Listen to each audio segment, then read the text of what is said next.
میری الفت مدینے سے یوں ہی نہیں۔ ماشاءاللہ، سبحان اللہ۔ محمد اسلم انصاری ہمارے بہت سینئر شناخواں بارگاہ رسالت مآب میں گلائے عقیدت پیش کر رہے تھے۔ جس گھر پہ بھی لگ جاتا ہے شیطان وہاں سے جاتا ہے، جس گھر پہ بھی لگ جاتا ہے شیطان وہاں سے جاتا ہے۔ ہر ملک کا جھنڈا ایک طرف، ہر ملک کا جھنڈا ایک طرف، میرے غوث کا جھنڈا ایک طرف، میرے غوث کا جھنڈا ایک طرف۔ ایقان میں حرکت کرتا ہے، ایقان میں حرکت کرتا ہے اور چیر کے وہ رکھ دیتا ہے۔ ایقان میں حرکت کرتا ہے اور چیر کے وہ رکھ دیتا ہے۔ ارے جنگل کا راجہ ایک طرف، جنگل کا راجہ ایک طرف، میرے غوث کا کتا ایک طرف، جنگل کا راجہ ایک طرف، میرے غوث کا کتا ایک طرف۔ انہی اشعار کے ساتھ عالم اسلام کے ممتاز خطیب ملت مجاہد اہل سنت حضرت علامہ مولانا ڈاکٹر محمد کوکب نورانی اکھاڑوی دامت برکت جمالیہ، نعرہ تکبیر، نعرہ رسالت، نعرہ حیدری، خطیب پاکستان، خطیب پاکستان حضرت علامہ مولانا ڈاکٹر محمد کوکب نورانی اکھاڑوی دامت برکت جمالیہ۔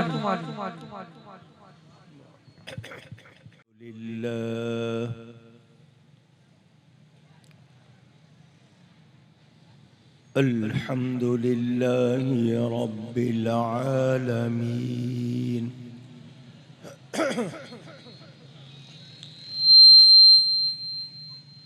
والعاقبة للمتقين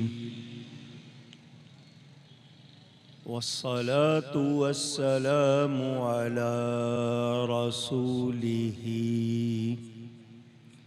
سيد المرسلين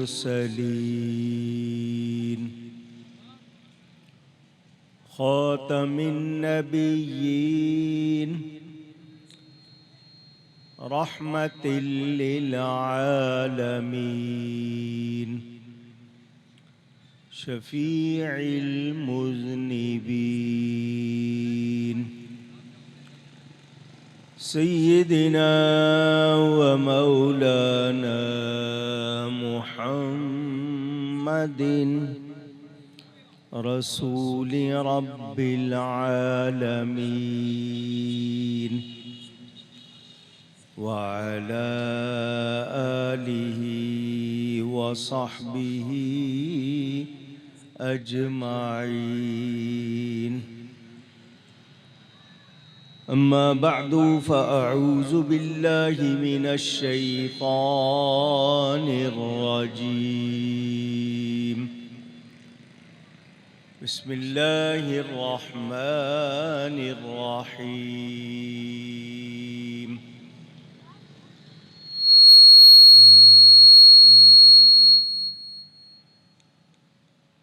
وأبرئ الأكمه والأبرص وأحيي الموتى بإذن الله.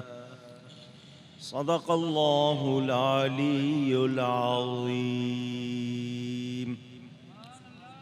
محبت کے ساتھ ایک مرتبہ دروشی پڑھ لیں.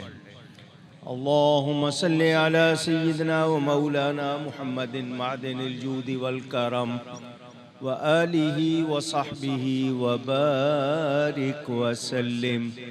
الصلاة والسلام عليك يا رسول الله. الصلاة والسلام عليك يا حبيب الله. الصلاة والسلام عليك يا رحمة للعالمين وعلى آلك وأصحابك يا شفيع المذنبين.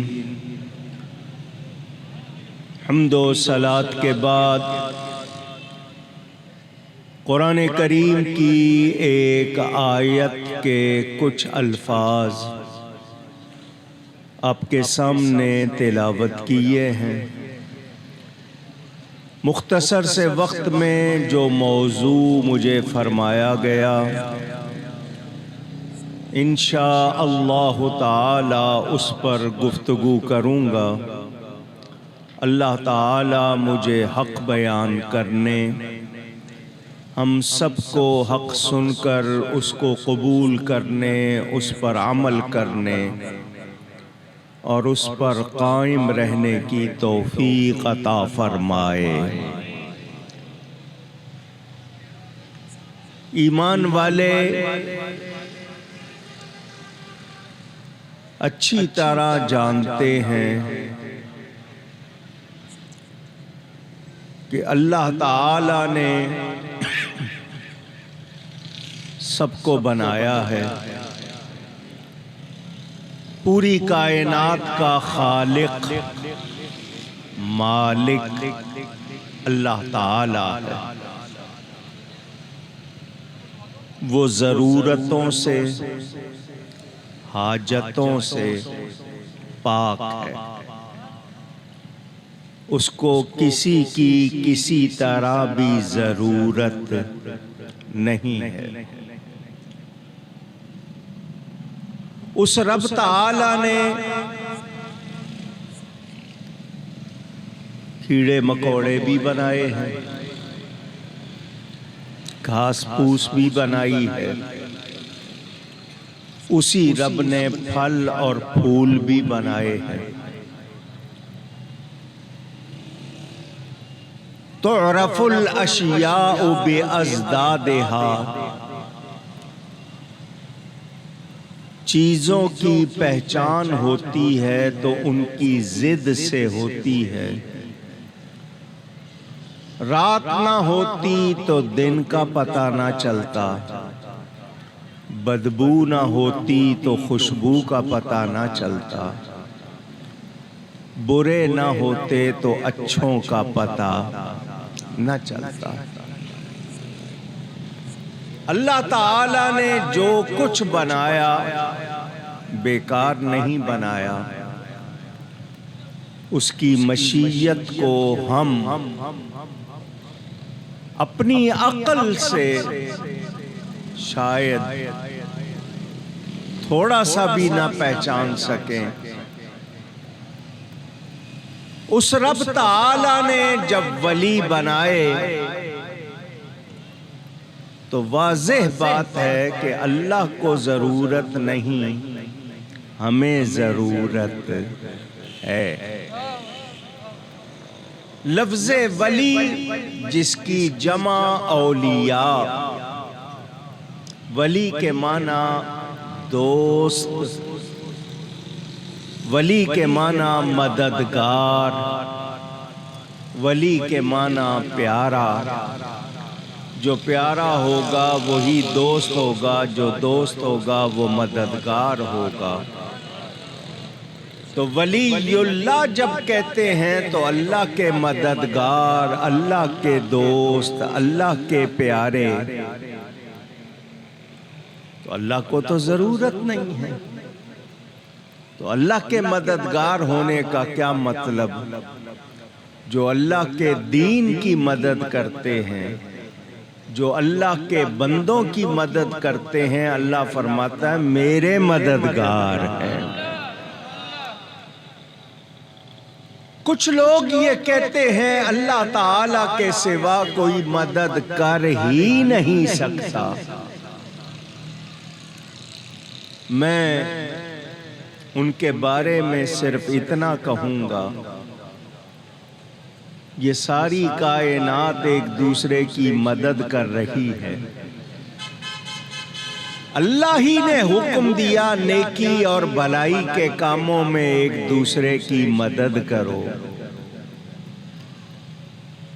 قرآن میں اگر یہ آیت ہے ایاک نعبد و ایاک نستعین، اسی قرآن میں یہ آیت بھی ہے وَتَعَاوَنُوا عَلَى الْبِرِّ وَالتَّقْوَى ولا تعاونوا علی الاثم والعدوان، نیکی اور بھلائی کے کاموں میں ایک دوسرے کی مدد کرو، برائی اور خرابی کے کاموں میں ایک دوسرے کی مدد نہ کرو۔ اگر بندے مدد کر ہی نہیں سکتے تو رب نے یہ حکم کیوں دیا؟ تو بندوں کی مدد بھی اللہ ہی کی مدد ہوتی ہے۔ بندوں کو طاقت دینے والا، اختیار دینے والا بھی اللہ تعالی ہے۔ یہ باتیں اس لیے کر رہا ہوں کہ آپ کے ذہنوں میں کوئی شک شبہ ہو تو دور ہو جائے۔ ہم قرآن اور سنت کو ماننے والے، قرآن اور حدیث کو ماننے والے اپنی طرف سے کوئی عقیدے نہیں بناتے، خود ساختہ یعنی اپنے بنائے ہوئے ہمارے عقیدے نہیں ہیں، ہمارے عقیدے قرآن اور حدیث کے مطابق ہیں۔ قرآن نے ولیوں کی شان بیان کی ہے، حدیث شریف میں ولیوں کی شان بیان ہوئی ہے، تو ہم قرآن و حدیث کو مانتے ہوئے یقین رکھتے ہیں اللہ کے ولی اللہ کی مخلوق میں عزت والے ہیں، شان والے ہیں، طاقت والے ہیں، اختیار والے ہیں۔ ان کو یہ سب کچھ عطا کرنے والا ان کا رب تعالی ہے۔ رب کی عطا کے بغیر ہم کسی میں کوئی کمال مانتے نہیں۔ ذہن میں رہے، میں سنتا ہوں کانوں سے، دیکھتا ہوں آنکھوں سے، سوچتا ہوں دماغ سے، چھوتا ہوں ہاتھ سے، بولتا ہوں زبان سے، چلتا ہوں پاؤں سے، مجھے دیکھنے، سننے، سونگھنے، بولنے، چھونے، چلنے کی طاقت دینے والا اللہ ہے۔ وہ اگر طاقت نہ دے تو آنکھ دیکھ نہیں سکتی، کان سن نہیں سکتے۔ تو رب تعالی جس کو چاہے جتنی چاہے طاقت عطا فرما دے، ہم مانیں گے یا نہیں؟ میں نے اینک لگائی ہوئی ہے، چشمہ، اینک، گاگلز، گلاسز، جو بھی نام لیں، ان سے کہیں وہ آ کے تقریر کر لیں۔ مجھے دور کا دھندلا نظر آتا ہے، اینک لگا لوں تو صاف نظر آتا ہے۔ بہت سے ایسے ہوں گے ان کو بغیر اینک کے صاف نظر آتا ہوگا۔ تو یہ دیکھنے کی طاقت اینک نے نہیں دی ہے، کس نے دی ہے؟ اللہ نے دی ہے۔ اور اللہ فرمائے جو میرا پیارا بن جاتا ہے اس کی آنکھ میں بن جاتا ہوں، اس کے کان میں بن جاتا ہوں، اس کی زبان میں بن جاتا ہوں، اس کے ہاتھ پاؤں میں بن جاتا ہوں۔ تو بندہ بندہ ہی رہتا ہے، خدا نہیں بن جاتا۔ خدا بندے میں گھس نہیں جاتا، مگر ہوتا کیا ہے؟ آنکھ بندے کی، قوت خدا کی۔ پھر وہ بغداد میں بیٹھے بیٹھے کراچی میں دیکھ بھی لیتا ہے، سن بھی لیتا ہے، ہاتھ بڑھا کر مدد بھی کر دیتا ہے۔ کیونکہ جب اللہ فرماتا ہے، طاقت دینے والا بھی اللہ ہے، تو پھر کوئی اعتراض باقی رہتا نہیں۔ میں نے بنیاد بتا دی آپ کو۔ آئیے قرآن کی جو آیت کا حصہ پڑھا ہے اب وہ سن لیں۔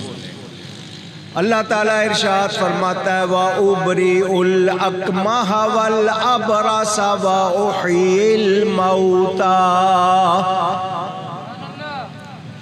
حضرت عیسیٰ علیہ السلام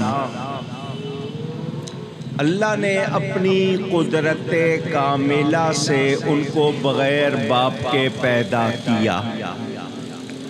نبی ہیں، شان والے ہیں، ان کا یہ بیان ہے قرآن میں. اللہ اس کو بیان فرماتا ہے کہ حضرت عیسیٰ نے کیا کہا؟ وَأُبْرِئُ. یہاں کوئی عربی جاننے والا بیٹھا ہو تو اس سے پوچھیں وَأُبْرِئُ کا معنی کیا ہے، یہ صیغہ کیا ہے. گرامر پڑھائی جاتی ہے، قواعد. اس قواعد کے حوالے سے یہ ابرئ صیغہ ہے واحد متکلم کا، میں شفا دیتا ہوں. وہ ابرئ کے معنی میں شفا دیتا ہوں. کس کو؟ اکمہا والابرصا. جو ماں کے پیٹ سے اندھا پیدا ہو، نابینا پیدا ہو، بلائنڈ بائی برتھ، برس والا جس کو سفید داغ پڑ جاتے ہیں، پیچز کی بیماری، لیپریسی. حضرت عیسیٰ کہہ رہے ہیں میں اس کو شفا دیتا ہوں. اللہ قرآن میں بیان فرما رہا ہے. وَأُحْيِي، یہ بھی وہی صیغہ ہے، میں زندہ کرتا ہوں. کس کو؟ موتا. وَأُحْيِي الْمَوْتَى، مردے کو. اب میرا آپ لوگوں سے سوال، لانڈی کا علاقہ ہے یہ؟ لانڈی والوں یہ بتاؤ شفا کون دیتا ہے؟ اللہ. زندہ کون کرتا ہے؟ حضرت عیسیٰ کہہ رہے ہیں یہ کام میں کرتا ہوں. اور خود اللہ قرآن میں بیان فرما رہا ہے جو حضرت عیسیٰ نے کہا. مگر حضرت عیسیٰ ساتھ میں کیا کہتے ہیں؟ بِإِذْنِ اللَّهِ، کرتا میں ہوں مگر اللہ کے حکم سے، اس کی اجازت سے، اس کے دیے ہوئے اختیار سے. خود سے میں یہ کمال رکھتا نہیں. تو اب آپ لوگوں نے یہ بات سمجھ لینی ہے کہ بندے کو خود سے کوئی کمال حاصل نہیں. جس کسی کو جو کمال حاصل ہے وہ رب کا دیا ہوا ہے. ٹھیک ہے، آواز لگائیے. اب سنیں، جو ذاتی کمال ہوتا ہے خود سے اس کو ذاتی کہتے ہیں. جو دیا ہوا ہو اس کو عطائی کہتے ہیں، عطا کیا ہوا. رب تعالی کا ہر کمال ذاتی، مخلوق کے پاس جو کمال ہے وہ عطائی. ذاتی اور عطائی برابر نہیں ہوتے، تو جب برابری نہیں تو شرک بھی. شرک کے معنی بھی برابری کے ہیں نا، تو برابری کا تصور ہی نہیں، کیونکہ اللہ کا کمال ذاتی بندے کا عطا کیا ہوا. مثال دے دوں، سبحان اللہ ایک مرتبہ کہیے. معنی کیا ہے؟ اللہ تعالی پاک ہے. کیا معنی ہے؟ اللہ تعالی، اونچی کہیے، پاک ہے. آپ کہتے ہیں کپڑا پاک ہے، بدن پاک ہے، جگہ پاک ہے. یہ آپ لوگ بولتے ہیں یا نہیں؟ آپ تو اپنے ملک کو پاکستان کہتے ہیں، ستان جگہ کو کہتے ہیں پاک لگا ہوا ساتھ، پاکستان یعنی پاک لوگوں کی جگہ. آپ نے اللہ کو بھی پاک کہا، کپڑے کو بھی، بدن کو بھی، جگہ کو بھی، وطن کو بھی پاک کہا. کیا سب برابر ہو گئے؟ پاک کا لفظ تو ایک ہی ہے. اللہ کے لیے بھی بولا، دوسری چیزوں کے لیے بھی بولا. آپ نے ایک لفظ کہا، وہی لفظ اللہ کے لیے بھی بولا، اپنے لیے بھی بولا۔ لفظ ایک ہے، حقیقت ایک نہیں، بہت فرق ہے۔ جب فرق آ جائے تو برابری نہیں ہوتی، جب برابری نہیں ہوتی تو شرک بھی نہیں ہوتا۔ بات سمجھ میں آ گئی؟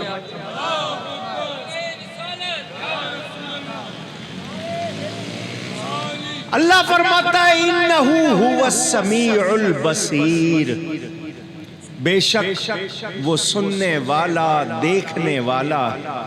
سمیع سننے والے کو کہتے ہیں، بصیر دیکھنے والے کو کہتے ہیں۔ یہ دونوں لفظ قرآن میں اللہ کے لیے آئے، اسی قرآن میں یہ دونوں لفظ بندے کے لیے بھی آئے۔ وَجَعَلْنَاهُ سَمِيعًا بَصِيرًا، اللہ فرماتا ہے ہم نے بندے کو سننے والا، دیکھنے والا بنایا۔ سمیع اور بصیر اللہ بھی ہے، سمیع اور بصیر بندے کو اللہ نے بنایا۔ لفظ ایک ہے، حقیقت ایک نہیں، دونوں میں فرق ہے۔ جب فرق آ جائے برابری نہیں ہوتی، جب برابری نہیں تو شرک بھی نہیں۔ مفتیان شرک جن کو عادت پڑی ہوئی ہے فتوے دینے کی، وہ ہر بات کو شرک کہہ دیتے ہیں اور خود وہی کرتے رہتے ہیں۔ فتویٰ دیتے وقت ان کو یاد نہیں رہتا، جب ان پر پڑے تو آئیں بائیں شائیں کرتے ہیں۔ تو یاد رہے ہم اہل سنت و جماعت قرآن و حدیث کو مانتے ہوئے یہ کہتے ہیں اللہ تعالی ہر طرح کمال والا ہے خود سے۔ بندوں کو کمال اللہ نے دیا ہے، بندے خود سے کمال والے نہیں۔ تو اللہ کا دیا ہوا کمال مانیں گے یا نہیں؟ آواز مانیں گے۔ تو غوث اعظم کو غوث کس نے بنایا؟ ولی کس نے بنایا؟ شان کس نے دی؟ تو اللہ کی دی ہوئی مانے یا نہ مانے؟ ہم مانتے ہیں۔ میرے دوستوں اور بزرگوں، بنیاد آپ نے سمجھ لی، آئیے اب گفتگو آگے بڑھاتا ہوں۔ اللہ تعالیٰ جس کو بھی کمال عطا فرمائے وہ اللہ کی عطا سے کمال والا ہو جاتا ہے۔ ولی اللہ کی شان، اللہ کی عطا سے شان والے ہیں، ان کو جو شان ملی رب نے دی ہے۔ اب کتنی کس کو دی ہے یہ دینے والا رب جانے، لینے والا ولی جانے۔ ہمیں جتنا معلوم ہے اس کے حساب سے بتاتے ہیں۔ ہمیں کہا گیا عام ولی پھر خاص ولی، جہاں 40 بندے جمع ہوتے ہیں مسلمان، ان میں ایک اللہ کا ولی ہوتا ہے، بھلے اس کو پتہ ہو یا نہ ہو۔ مسلمان سچے مسلمان، اس طرح تو 40 بندے کسی غلط جگہ جمع ہو جائیں تو آپ ان کو بھی کہہ دیں گے، لیکن میں سچے مسلمانوں کی بات کر رہا ہوں۔ سچے مسلمان جہاں جمع ہو جائیں ان میں ایک اللہ کا ولی ہوتا ہے، بھلے اس کو پتہ ہو یا نہ ہو۔ لیکن کچھ ظاہر بھی ہوتے ہیں، کچھ خاص ہوتے ہیں، پھر آگے ان کے درجے ہیں۔ غوث ہیں، قطب ہیں، ابدال ہیں، اوتاد ہیں، امنا ہیں، اخیار ہیں، نجبا ہیں، نقبا ہیں، اتقیاء ہیں، اصفیاء ہیں، ازکیاء ہیں۔ یہ تقریباً 16 درجے ہیں اولیاء کے۔ ایک کا درجہ دوسرے سے زیادہ، دوسرے کا آگے، یعنی جو زیادہ درجے والا ہے تو ان کے درجے ہیں 16۔ اس کے بعد درجہ شروع ہوتا ہے صحابی کا، پھر صحابہ میں درجے ہیں 313 جو بدر والے، پھر 313 بدر والوں میں 10 مبشرہ 10 صحابہ جن کو نبی نے جنت کی خوشخبری سنائی، پھر ان 10 میں وہ 4 ہیں نبی کے یار ہیں، پھر ان ان میں حضرت ابو بکر کا درجہ اعلیٰ، جہاں صحابہ کے درجے ختم ہو گئے وہاں سے نبیوں کے درجے شروع ہوتے ہیں۔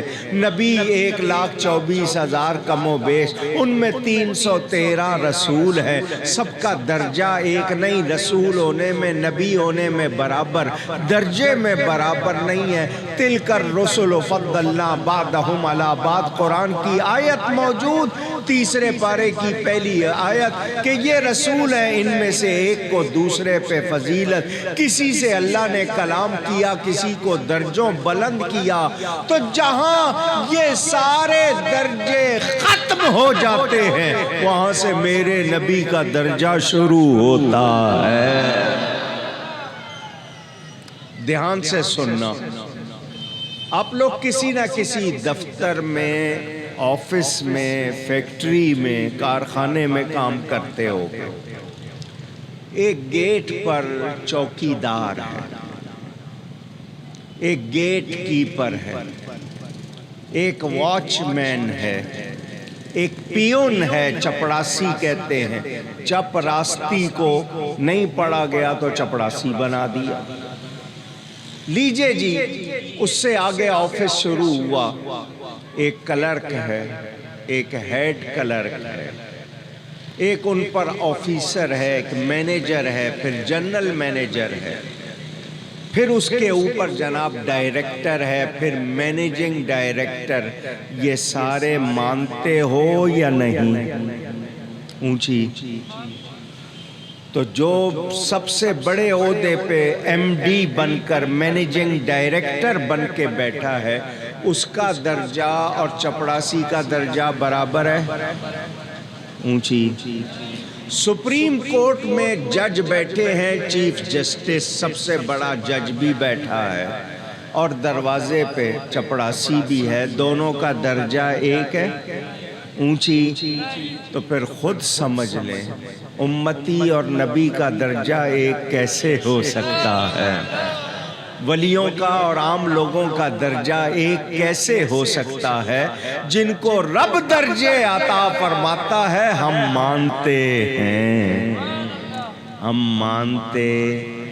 یہ بات اچھی طرح آپ کو میں نے سمجھا دی۔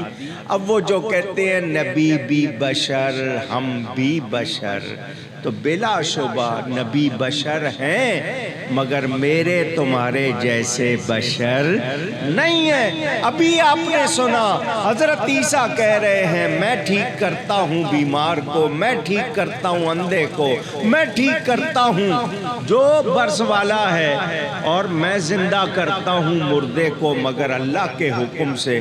کیا ہم سارے یہ کام کرتے ہیں؟ اونچی۔